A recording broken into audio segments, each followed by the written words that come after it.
आप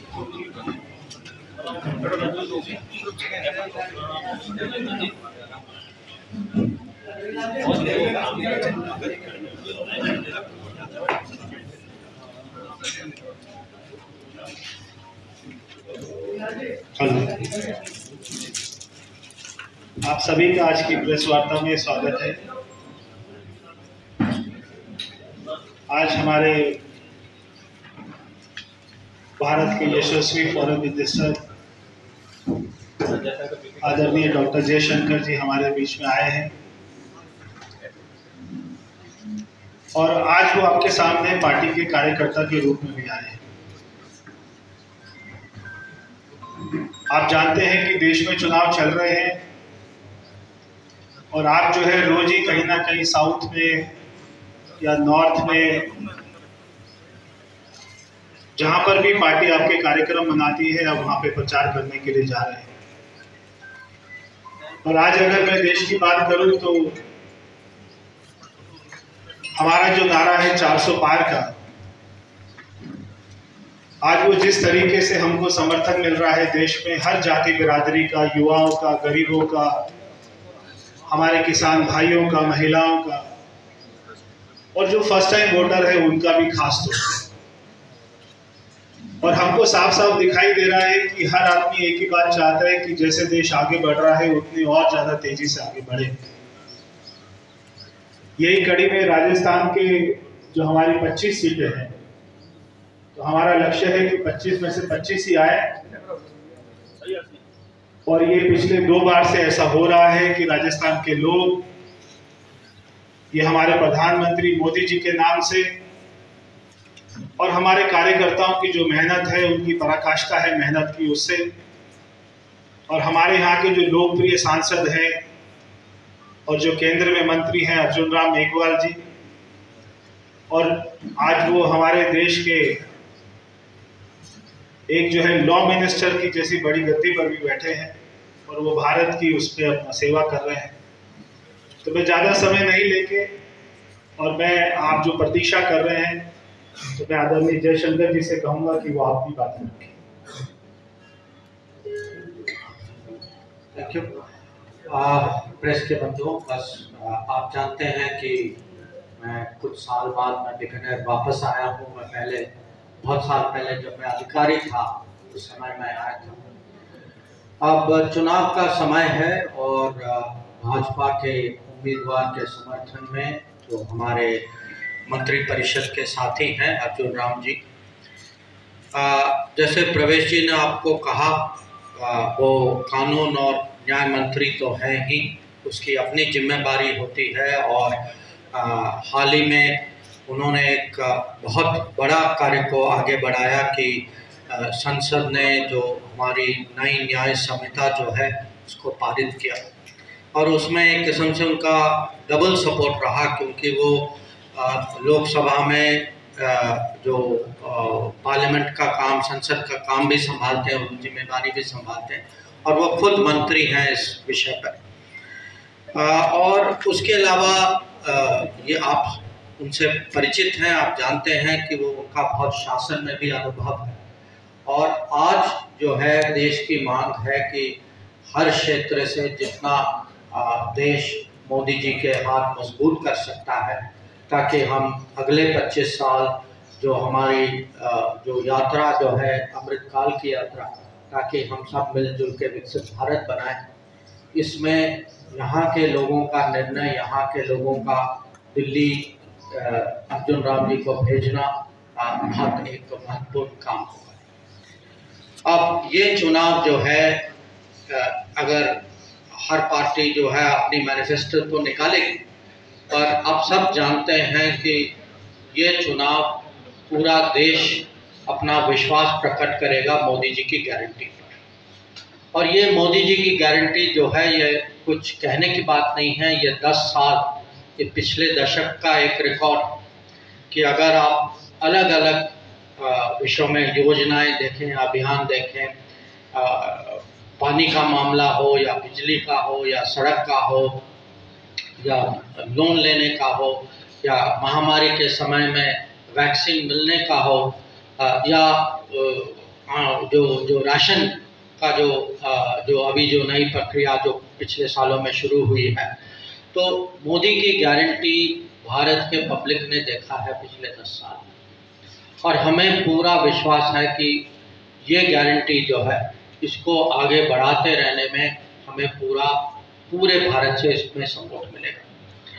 ये मोदी की गारंटी, मैं विदेश मंत्री होने के तहत ये भी कह सकता हूँ कि ये गारंटी बाहर भी चलती है कि जहाँ भी हमारे नागरिक और कभी कभी हमारे मूल के लोग कहीं फंस जाते हैं, युद्ध का समय हो, जैसे यूक्रेन में युद्ध चल रहा था या इजराइल में चल रहा था, या जब अफगानिस्तान में कुछ संकटें आई, या सूडान में आए, या कहीं भूकंप भी आए, नेपाल में आए या तुर्की में आए, तो आज जो है भारत का नागरिक घर में भी विश्वास कर सकता है कि कुछ भी हो सरकार हमारे साथ खड़ी रहेगी।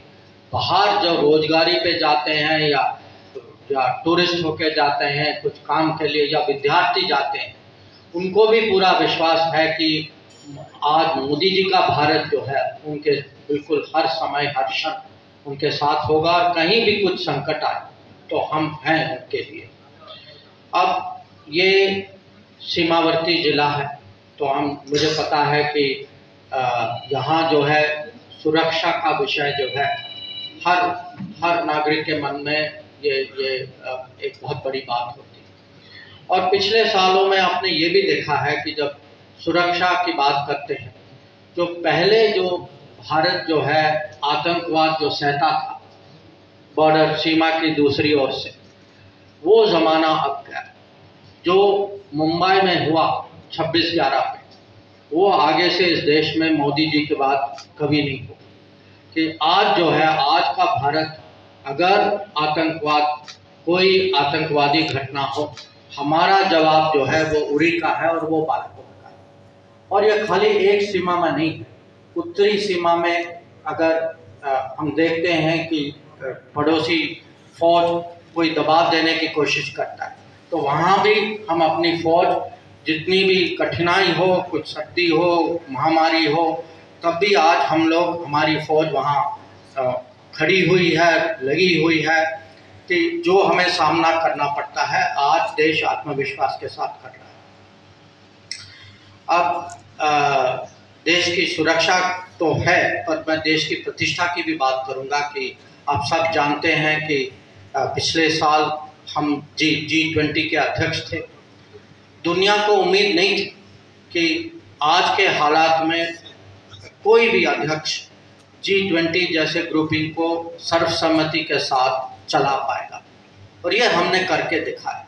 खाली ये किया नहीं, पर हमने इसका पूरा लाभ भी उठाया देश के लिए कि आमतौर पे कुछ भी अंतर्राष्ट्रीय कार्यक्रम होता है तो ये ज़्यादातर दिल्ली में होता है, 1-2 बड़े शहरों में होता है। इस बार जो है हर राज्य में 60 शहरों में G20 का कार्यक्रम हुआ, और उसका मकसद ये था कि हम G20 के माध्यम से टूरिज़्म को कैसे बढ़ाएं।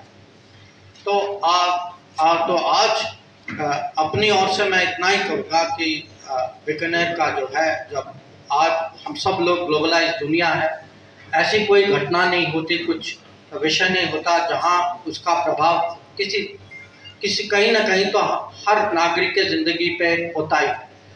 जब हम यूक्रेन की बात करते हैं, अगर आज पेट्रोल की कीमत कम है, वो इसीलिए है कि हम लोगों में हिम्मत थी कि हम रूस से तेल लें। अगर ऐसे कुछ और विषय हों कि सुरक्षा की बात कर रहे हैं, या आज जो कोविड के समय में मोदी जी के प्रतिष्ठा, उनकी कूटनीति के कारण खाड़ी में हमारे जितने लोग जो थे उनका देखभाल हो। तो मैं इतना ही सामने रखूंगा कि विदेश नीति के परिप्रेक्ष्य आगे की मैं बात करूं तो हम तो बिल्कुल चाहते हैं और हमें पूरा विश्वास है और हमारा एक किस्म से लक्ष्य भी है कि हम टूरिज़्म को कैसे आगे बढ़ाएं, और बीकानेर जैसे क्षेत्र में ज़रूर टूरिज़्म जो है एक आर्थिक प्रगति के लिए बहुत बड़ी ताकत हो सकती है। दूसरा कि हर कोने, भारत के हर कोने से कहीं ना कहीं कुछ ना कुछ चीज़ें एक्सपोर्ट हो रही और बीकानेर की पहचान बन चुकी है। बीकानेर की भुजिया हो या बीकानेर की मीनाकारी काम हो या बीकानेर से क्ले का एक्सपोर्ट होता है। बीकानेर के कारपेट यार्न जो हैं, हम संसद सदस्य हैं, हमें पता है कि अपना कारपेट जो है नए संसद में वो भी यहीं बीकानेर का ही बना हुआ था। कि जिन जिन क्षेत्रों में बीकानेर की पहचान बन चुकी है, ये हमारी कोशिश होगी कि हम दुनिया में इसकी मार्केट खोजें ताकि यहाँ जो है, यहाँ की प्रोडक्शन, यहाँ की प्रगति, यहाँ की रोजगारी बढ़े। फिर ये भी है कि इसके अलावा मैं जानता हूँ कि पिछले सालों में इजराइल, क्योंकि यहाँ कुछ लोगों का इजराइल के साथ संबंध थे, उसके कारण मेरे ख्याल से ऑलिव प्रोडक्शन, जैतून जो है, अब आज बीकानेर एक किस्म से फेमस हो चुका है कि बीकानेरी भुजिया तो है, पर अभी बीकानेरी जैतून भी अपना पहचान बना रहा है। तो दुनिया में आज बहुत अवसर हैं, चुनौतियां तो होती रहती हैं, पर यहाँ से जब संसद सदस्य और मोदी जी के हाथ को मजबूत कर सकता है, भारत में ऐसी हम सरकार बनाएं जो हमें पूरी विकसित भारत की तरफ ले जाए, तो हमें अपेक्षा है कि यहाँ के वोटर्स जो हैं, यहाँ के पब्लिक जो हैं, अर्जुन राम जी का पूरा समर्थन करेंगे, भाजपा का करेंगे। तो यही कुछ विचारें थी जो मैं आपके सामने रखना चाहता हूँ। अगर आपके मन में कुछ ऐसे कुछ विषय हों, कुछ प्रश्न पूछना चाहते हैं तो जरूर ये आपसे। कृपया प्रश्न पूछने से पहले अपना परिचय यहाँ से शुरू कर। सर नमस्कार। मैं सबको नमस्कार सर, मैं लक्ष्मण राघव, भारत 24 और फर्स्ट इंडिया न्यूज से हूँ। मेरा सवाल ये है, हमने अभी सुना भी, जिस पर आपने जवाब भी दिया था बहुत पहले, चाइना ने जिस तरह से हमारे कुछ इलाकों के नाम बदले हैं, तो क्या आप ये मानते हैं कि ग्लोबली भी इस चुनाव को प्रभावित करने की कोशिश थी ये भी? नहीं, देखिए, मुझे विश्वास है भारत के वोटर्स पर भी और भारत के इलेक्शन सिस्टम और इलेक्शन कमीशन में। मुझे नहीं लगता कि हमारे चुनाव में कोई बाहर की ताकत इसको प्रभावित कर सकता है। तो मैंने इसमें कुछ खबरें निकली, आप भी जानते हैं, मैं भी जानता हूँ, और तो मुझे अपने देश पर विश्वास है, अपने पब्लिक पे विश्वास है और अपने वोटर्स पे विश्वास है। तो मुझे लगता है कि चुनाव जो है आगे बढ़ेगा, इसमें कोई दिक्कतें नहीं होगी। आपने कहा इलेक्शन कमीशन पर विश्वास है, पर आपके वित्त मंत्री के पति ही बहुत सारे सवाल उठा गए, इसके अलावा कांग्रेस भी कह रही है बहुत सारी चीजें। भाई, मैं अपना विश्वास पकड़ कर रहा हूँ ना, उनका थोड़ी कर रहा हूँ, उनको कहने दीजिए। चलिए, थैंक यू। ये देश जो है वो ये उम्मीद कर रहे हैं कि भारत में निष्पक्ष चुनाव होगा, क्या दूसरे देशों को निष्पक्ष चुनाव की उम्मीदें क्यों करनी पड़ रही है? क्या कुछ उठाया जा रहा है? भाई, हो सकता है कि उनके यहाँ ना हो, हमारे यहाँ तो है, हमारे यहाँ है। आप देखिए आजकल बहुत सारे देशों में ये ऐसा नैरेटिव चल चुका है, कुछ कहते हैं कि वो अपनी बात कर रहे हैं कभी कभी कि हमारे यहाँ लोकतंत्र, डेमोक्रेसी खतरे में है, कि इनके बजाय वो सफल रहेंगे। तो वो उनकी अपनी डिबेट चलती रहती है, कभी कभी जाने अनजाने वो हमारे ऊपर भी टिप्पणी करते थे। हमें अपने ऊपर विश्वास रखना चाहिए ना। मुझे किसी और से सर्टिफिकेट नहीं चाहिए, मुझे भारत के पब्लिक, भारत के वोटर्स पे पूरा भरोसा। और अगर आप डेमोक्रेसी की हालत देखें, आप भारत में देखिए वोटिंग परसेंटेज देखिए, जहाँ इस देश में 70% लोग जो हैं बिना, कुछ देश हैं जहाँ जबरदस्ती, माने कानून कहता है कि आपको वोट देना ही होगा, हमारे यहाँ ऐसा कुछ दबाव नहीं, तब भी 70% वोट गिनते हैं। तो हमारे यहाँ डेमोक्रेसी बहुत अच्छे हालात में है, उसका स्वास्थ्य बहुत अच्छा है, किसी और को हमारे बारे में चिंता करने की कोई जरूरत नहीं। सर, मैं लोकेंद्र सिंह तोमर हूँ, दैनिक भास्कर से।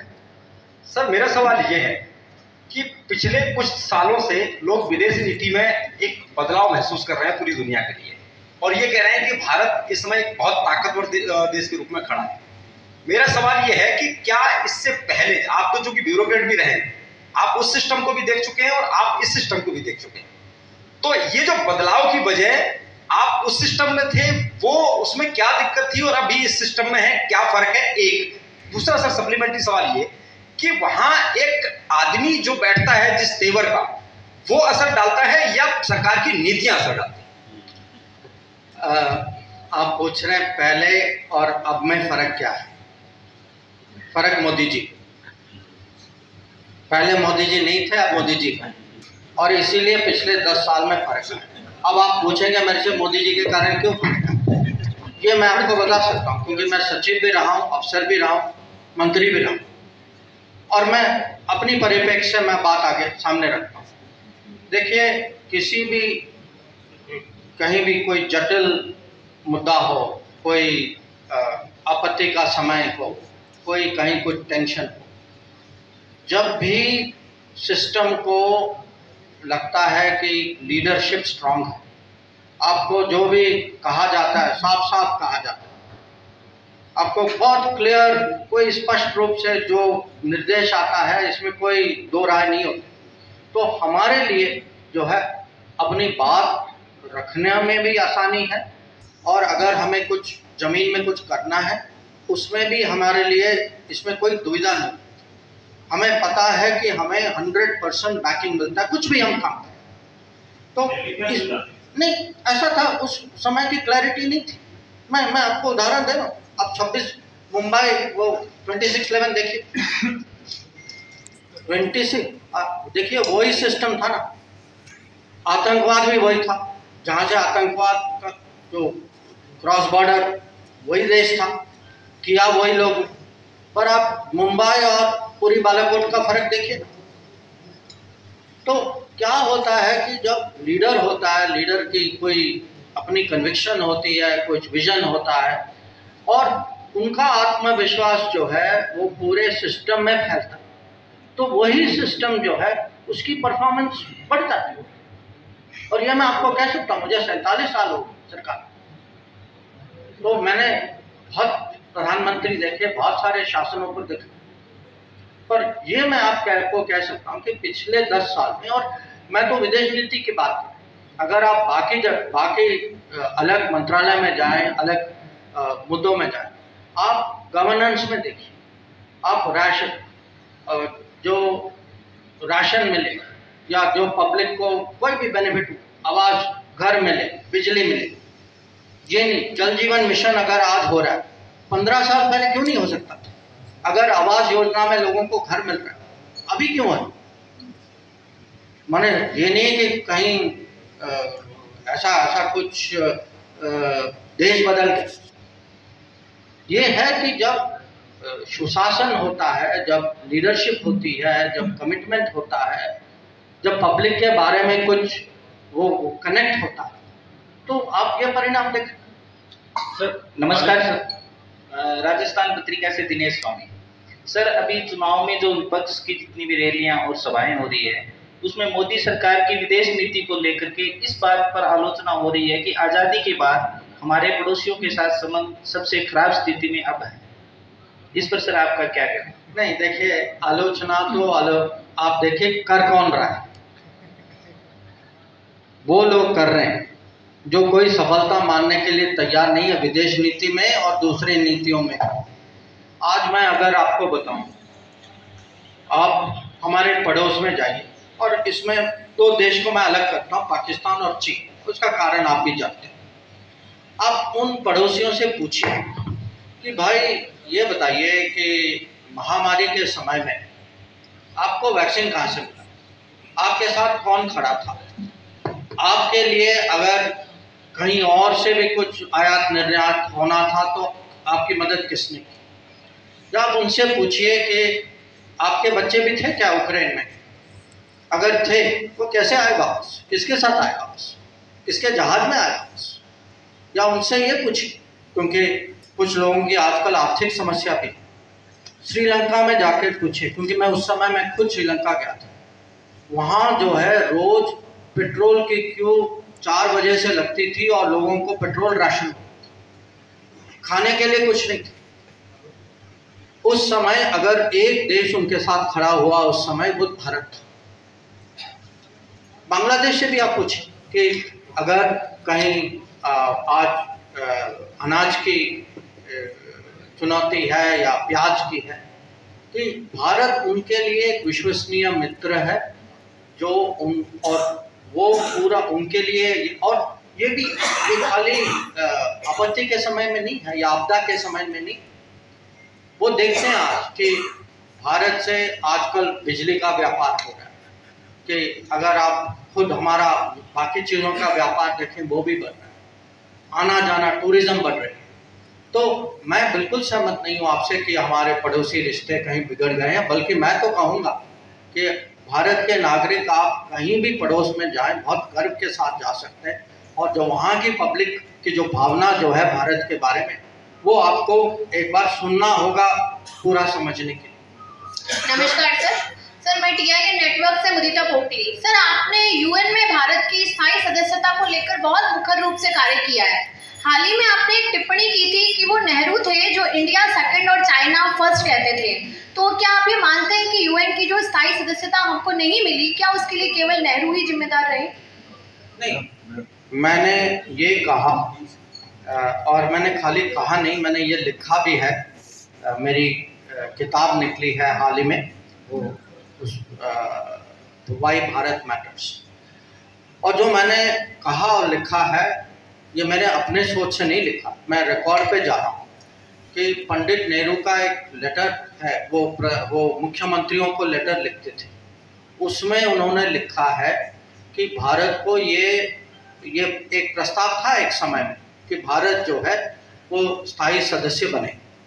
उन्होंने कहा कि ये अन्याय है कि चाइना को बनना चाहिए था, पहले चाइना बनाए, उसके बाद हम भारत की बारी पर विचार करें। तो मैंने अपना आश्चर्य प्रकट किया कि अगर मैं भारत का प्रधानमंत्री या आज मैं मंत्री होता और मुझे लगता कि भारत का हित है, तो मैं तो भारत का हित सबसे सामने रखूंगा। मेरे लिए किसी और देश का हित तो भारत के हित से बड़ा नहीं हो सकता। तो मैंने इस पे आश्चर्य प्रकट किया। पर अभी जो है, अभी मुझे लगता है कि दुनिया आज खासकर यूएन में खुद ये चर्चा हो रही है कि भारत अब इकोनॉमी में 5-6 नंबर में है, तीसरे में पहुंच जाएगा, आबादी में सबसे बड़ा देश है, और हमारी छवि, हमारी प्रतिष्ठा, हमारी ताकतें जो हैं दुनिया पहचानती है। तो आज यूएन में ये भावना बन चुकी है कि यूएन में बदलावट आना चाहिए। सिक्योरिटी काउंसिल जितने उसके सदस्य जो हैं उस और ज़्यादा सदस्य होने चाहिए, पर एग्जैक्टली किस तरीके से करें इस पे अभी विवाद है, इस पे बहस हो रही है। अलग अलग देश जो हैं अपना मत यूएन के सामने रख रहे हैं। ये प्रक्रिया जारी है, हमें आगे देखना है कि हम इसको। सर नमस्कार, अरविंद व्यास ईटीवी भारत से। जैसा कि 2024 का लोकसभा का चुनाव है, वो आस्था पर कहीं ना कहीं भाजपा लड़ रही है, तो मेरा सवाल भारत के विदेश मंत्री से कि देश में हिंदुओं की, अधिसंख्य हिंदुओं की जो आस्था का प्रतीक है वह कैलाश मानसरोवर 2019 से यात्रा बंद है। फिलहाल का विदेश मंत्री क्या स्टेटस बता पाएंगे कि अब कब तक ये शुरू होगी और किस रास्ते से शुरू होगी, चीन के या नेपाल के? नहीं, ऐसा है कि कैलाश मानसरोवर के लिए भारत से 3 रास्ते हैं। एक जो है ये नेपाल के थ्रू है, वो ताकलाकोट होते जाता है। एक जो है दूसरा भी नेपाल के थ्रू है, और तीसरा जो है वो सिक्किम से रास्ता 18-19 में यह रास्ता खुला था। अब क्या हुआ था कि महामारी के समय में ये बंद हो गया था। अब उसके बाद उन्होंने ये पूरी यात्रा की जो प्रक्रिया जो है उन्होंने वापस शुरू नहीं की। पिछले महीनों में हमारी इस पे बात हुई है, तो हमें इस साल का देखना होगा कि क्या होगा। ये अभी बातचीत जारी है। हम तो जानते हैं कि भारत में बहुत लोगों की चाह है कि वो फिर से वो रास्ता खुले और उनको एक अवसर दिया जाए ताकि वो वहाँ दर्शन कर पाए। तो ये बिल्कुल हमारे मन में है, मैं कहूँगा हमारे लिए प्रायोरिटी। कोई टाइम फ्रेमिंग है सर इसकी? कोई टाइम फ्रेमिंग है? नहीं, देखिए टाइम फ्रेम मैं नहीं बता सकता ना, क्योंकि हमारे ये तो चाइना पर भी निर्भर है, ये पूरा मेरे हाथ में नहीं। सर नमस्कार, सर कुलदीप चारण। हाँ, कहने से कुछ ट्वीट को लेकर कांग्रेस के वरिष्ठ नेता दिग्विजय सिंह ने बेतुकी टिप्पणी की है। प्रधानमंत्री मोदी के बयान की प्रतिक्रिया देते हुए उस पर आप क्या सॉरी मैं प्रश्न समझा नहीं। सर, प्रधानमंत्री नरेंद्र मोदी के बयान पर प्रतिक्रिया देते हुए दिग्विजय सिंह ने पूछा है कि क्या उस द्वीप पर कोई रहता भी है क्या? देखिए, इस पे दो विषय। एक तो जो प्रधानमंत्री जी ने कहा और उनके अलावा कुछ मंत्रालय से कुछ डॉक्यूमेंट निकले जिसने ये साबित किया। हम पब्लिक को समझाना चाहते हैं कि आजकल जो तमिलनाडु में जो डीएमके कहती है कि हमारा कुछ लेना देना नहीं था, हमारा कुछ पता ही नहीं था कि हो क्या रहा है, और हम जो हैं पूरी जिम्मेदारी जो है केंद्र सरकार पे डालते हैं। हम जो है इसको एक्सपोज कर रहे हैं कि शुरू से डीएमके इसमें शामिल था। कमरे के अंदर बात हो रही थी, कमरे में समझौता भी हुआ। उस समय के डीएमके के नेता जो मुख्यमंत्री जो थे वो माने कि जो अंत में जो अग्रीमेंट जो हुई। तो एक तो देश की पब्लिक और तमिलनाडु की पब्लिक जो है उनको जानना चाहिए कि ऐसी पार्टियां हैं जो संसद में कुछ कहती हैं पर कमरे के अंदर कुछ और डिसाइड करती हैं, तो इनका डबल स्पीक। दूसरी बात है कि जो कांग्रेस पार्टी जो, देखिए कांग्रेस पार्टी, आप इसकी बात करें, मैं आपको याद दिलाऊंगा कि पंडित नेहरू ने कहा कि भाई अक्षय चिन्ह क्या है, अक्षय चिन्ह में कोई रहता नहीं, अक्षय चिन्ह में कुछ उगता भी नहीं। तो ये देखिए, भारत के ज़मीन के बारे में जो सोच जो है उनका हर समय, ये अभी की बात नहीं है, और इस विषय खाली एक द्वीप की बात नहीं। अगर 38,000 किलोमीटर अक्षय चिन्ह और बाकी क्षेत्रों में चीन ने कब्जा किया और हमने उसकी तैयारी नहीं की, 62 के बाद भी तैयारी नहीं की, तो जमीन के बारे में उनके मन में कहीं ये आश्चर्य की बात है कि भारत के जमीन के बारे में उनका कोई जुड़ाव नहीं। सर, रौनक व्यास जी न्यूज से, जिस तरह से मोदी सरकार को लेकर कहा जाता है कि जो वादे करते हैं वो पूरे करते हैं, जिस तरह की बात है 370 की बात करें, हम राम मंदिर की बात करें, लगातार इस तरह की बात जो है वो चुनावी भाषणों में देखने को मिल रही है। पीओके पर लेकर सरकार कहाँ स्टैंड कर रही है? पीओके पर कुछ चल रहा है सरकार की तरफ से, कुछ कहना चाहेंगे? देखिए, पीओके पे मैं दो टिप्पणी करना चाहूँगा। एक कि भारत की जो पोजीशन जो है ये पूरे देश की पोजीशन है। सर्वसम्मति के साथ संसद ने इस पर एक बयान दिया था और वो संसद की पोजीशन, उस समय की पोजीशन अभी भी हमारी, हमें पूरे राष्ट्र की पोजीशन। दूसरा विषय है कि आप जानते हैं कि पीओके में हमारी जो संप्रभुता का उल्लंघन जो है वो हो रहा है, क्योंकि चाइना पाकिस्तान इकोनॉमिक कॉरिडोर बने। मोदी सरकार ने शुरू से इसका विरोध किया। जब चाइना ने इसको बेल्ट एंड रोड इनिशिएटिव के साथ शामिल किया था, उसका भी हमने विरोध किया था। पर हम ये देख रहे हैं कि विपक्ष जो है इस मामले में चुप, कि जो पीओके में चाइना जो कर रहा है, अगर आप देखें विपक्ष के नेता कभी कभी चीन पे बहुत ज्ञान देते हैं। आप ये चेक करिए, कभी उन्होंने इसका विरोध नहीं किया, इसका कभी जो हमारी संप्रभुता का उल्लंघन जो हो रहा है उस पर कभी उन्होंने टिप्पणी भी नहीं की। बल्कि उस समय जब हमने बहुत स्पष्ट पोजीशन लिया था, हमको उन्होंने पब्लिक में बहुत लोगों ने सलाह दी थी कि नहीं आप जो हैं बेल्ट एंड रोड, ये आप, चीन बहुत बड़ा देश है, आपको इसको मानना चाहिए। तो हमारी पोजीशन इस पर बहुत स्पष्ट है, बहुत साफ है। तो आगे जो होगा हम देखेंगे, अब समय ही बताए। धन्यवाद प्रेस के साथियों, बहुत बहुत धन्यवाद।